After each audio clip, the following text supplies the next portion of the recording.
Hello, welcome back to Call Clutter Fairy Home Organizing. I'm Noreen Burke, and this is my YouTube channel, The Crafty Organizer. If you're returning, thank you so much for coming and seeing me again. If you're new, I love bringing you information on how to organize, how to declutter. I love sprinkling in some DIYs, upcycles, and crafts now and then.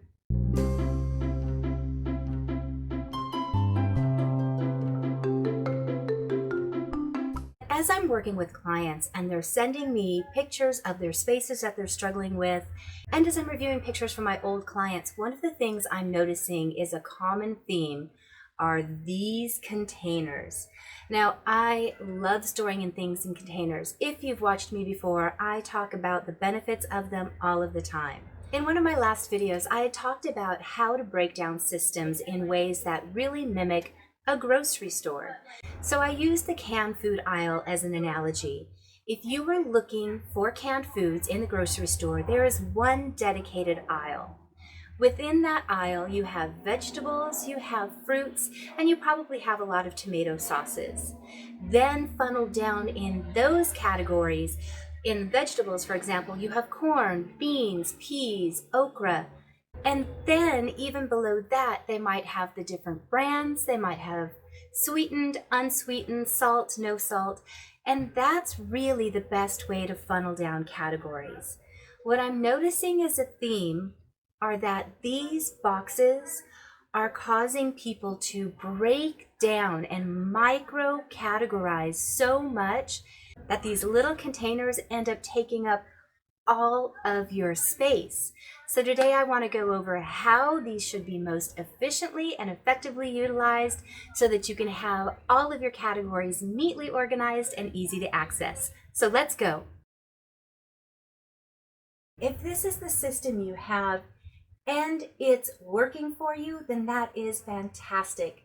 If you know where everything is, you have the space for it, and you can easily access, then kudos to you, you're already ahead of the game. But if you're finding that you're struggling to find things because there's so many options to look within, then this video might really help you to better utilize the bins and boxes that you have. So here's what I see most often is people have a varied assortment of different container sizes and shapes. They have these cute little mini drawers, and they have what they feel is a category broken down within each one of these. So when I'm working with someone, what I would change about these systems is really looking into the categories. And what we want to pay attention to is the hierarchy of the categories. As much as possible, you want to have your total collection in one space. I love breaking things down into subcategories, but so often what I see is that these containers cause people to break down into micro categories first. Then they have 7 or 8 different small containers spread around with each category minutely broken down, and then they're overtaken with small containers and boxes. So what I like to do is, as I always say, get all of those likes with the likes. So let me show you how I do this. So let's start with one of these little cuties first. I know so many of you have these types of drawers, and I think they are wonderfully beneficial for those things that you reach for all of the time. But I broke down some of the things that I already had organized just to put them in here so that I could show you. So I have my random smalls in here, and these really are just an eclectic mix of all kinds of different things. I have little beads in here, sequins, I have the file labeled brads to add on to things, I have the clip rings. So this one is just an assortment of stuff. Then in the next one I had brads, and I had clips and anything that was alphabetic. And then in this third little container I had flowers. Now, if this was all that you had and you wanted easy access, then breaking them down into these 3 containers within the drawers is perfect. But if you have a lot more of these types of categories and they're taking over, what you want to do is actually combine all of these into one place. So if you've already got these micro broken down, and these are the letters and the small brads, put these in one small bag or box, like this container. It's It's okay that they're still broken down. The bags allow you to fish out the specific one that you want. These are just about the exact same size as the drawers, so I knew this would unilaterally fit. And I know you're thinking, Noreen, all you're doing is switching it from one container to another. Yes. But here's where it makes a big difference. When you have got a lot more smalls and you end up having several of these small drawer organizers, switching into a system where you have a larger bin and these boxes can fit inside and be labeled, you can get up to 7 boxes into what would now be one bin. And this one bin could now be put onto a shelf, cleanly labeled as small embellishments, and not take up so much space. So think about the footprint of this. It's about the same size. It's about the same height. It's a little bit wider. But what you're losing on a shelf is all of this dead space back here.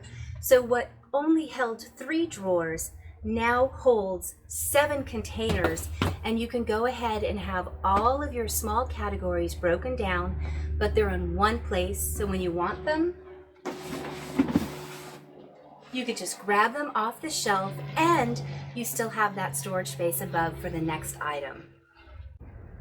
If you have a lot of markers, pens, pencils, you want to have each one of those broken down by the type they are and how you use them. And that's when pencil boxes are perfect for that, and keeping them all together in a box like this. But what happens if you have a collection where you have just too many and they don't fit into one of these boxes? That's when I would switch over to the food bags. And you can get these at your local dollar store. But the bags, if they're the gallon size, should hold just about any size pen that you have. And what I also like about that is if they're short pens, you can put them the short space of the box.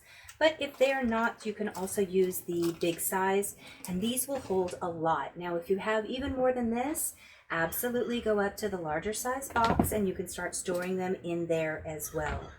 But this way you have all of your pens, pencils, markers in one box. You can easily see what type they are, and you have plenty of room if you add to your collection. Another item that you might have a large quantity of are glues, tapes, and adhesives. And you might have all of these, once again, micro broken down. So you might have glitter glues in a box somewhere. You might have your adhesive tapes in another space. You might have all of your small dots and foam squares in another place.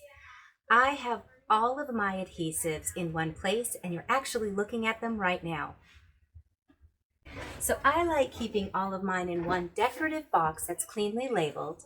And then what I've done is inside of the box, I've broken it down by the mini type. So this is what I mean about a high level of a category, which is all of my adhesives. But then inside, I've actually broken it down by glue sticks, tapes, and applicators. I have glitter glues over here. I have my foam mounts and dots over here. I have new refills over here, my spray adhesives, which I love more than anything, over here, and then I have my sticker maker right over here. So when I'm looking for an adhesive, I can reach inside and easily get access to it. If I'm doing a specific project where I want them out, I have them in small containers so I can just pull the whole thing out. Taking it out of a spot where it has a designated home means it's super easy to put it away.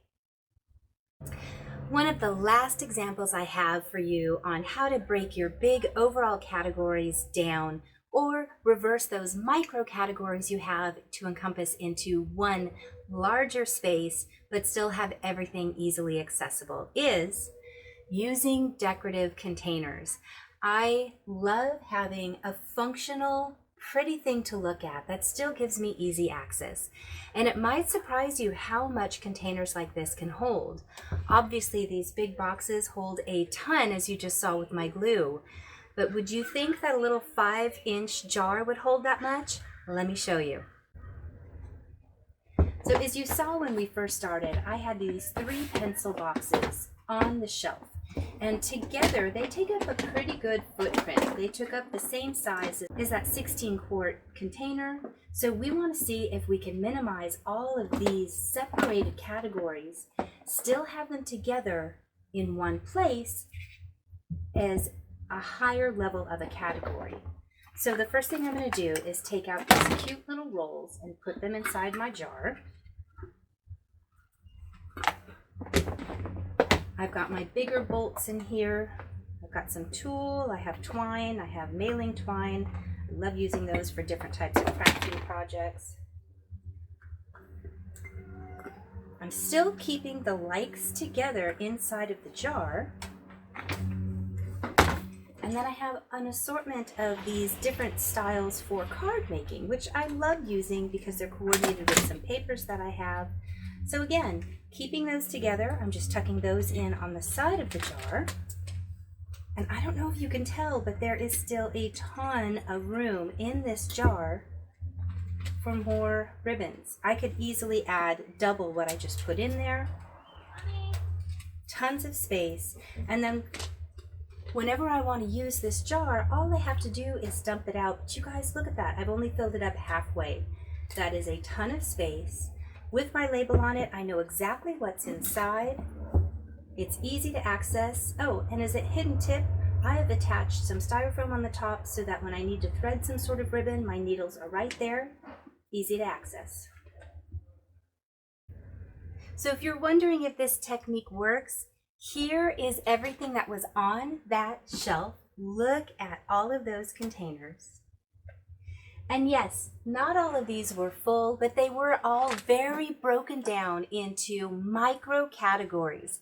And with each micro category having its own box and then being collectively stored, this takes up a very large footprint. So I do not suggest that you not use containers. I'm suggesting that you use them mindfully and make sure that you're not breaking down categories and having them spread about. Go ahead and break down to your heart's content by size and by colors, but make sure that that funnel still has it within one container. And if that one's too big, size it accordingly. This entire pile of containers actually fits right here. I have all of those embellishments that were in this little container neatly stored inside here. One of these pencil boxes was holding all of my glue sticks. This shoe box was holding all of my rhinestones, and I love using these when I'm card making.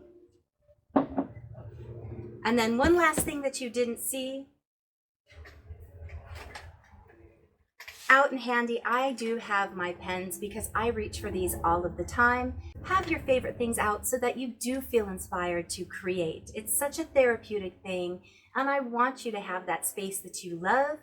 Make sure the things that you don't use so often or that aren't as pretty are tucked away, like this blue box here. If you are new to my channel, you may not know about my friend mail program. I know that so many of you are at home right now. You don't have access to friends, family, and coworkers like you normally do. So I started a pen pal program. You can either just email me your address and I'm happy to send out cards, or if you'd like to correspond back and forth, you can go ahead and send me something via friend mail and I will happily reciprocate. A huge thank you to Luba. She sent me this amazing collection of handmade cards to use for the friend mail program. Luba, thank you so much. If you do sign up for the program, make sure to check the back of the card. She did stamp and sign every single one of them. So if you get one, make sure to leave a comment in one of my videos. I want to take a second again to thank my Patreon financial supporters who are allowing me to take on you as a virtual client, and I'm trying to take many of you on at no cost, so thank you to those Patreon supporters. If you're interested in furthering this activity, please go on the description below. My Patreon link is there, as well as my friend mail. Thank you so much for watching. I will see you guys in just a few days. Bye!